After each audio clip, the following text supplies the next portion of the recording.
Seorang pria tua tinggal di sebuah lapak bawah pohon dekat Jalan Lintas Timur Sumatera Indralaya Ogan Ilir dengan kondisi memprihatinkan.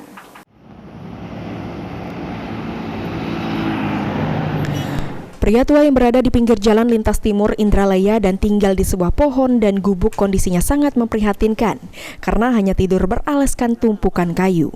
Untuk melindungi dirinya dari hujan dan terik matahari, pria tua tersebut membuat sebuah atap darurat terbuat dari karung. Pria tua bernama Mael mengaku berasal dari Malang, Jawa Timur dan telah lama menetap di Sungai Lilin, Musi, Banyuasin. Namun sudah beberapa tahun terakhir tinggal di Indralaya dengan kondisi seperti saat ini. Selain rumah yang memprihatinkan, di sekitar rumah Mael tampak sampah berserakan plastik, wadah nasi, dan botol air mineral. Dan untuk makan sehari-hari, Mael mengandalkan pemberian warga yang kebetulan melintas. Lama jadi di Lilin dulu. Sudah berapa lama Pak tinggal di sini Pak? Lama enggak. Ahmad Romawi, PAL TV.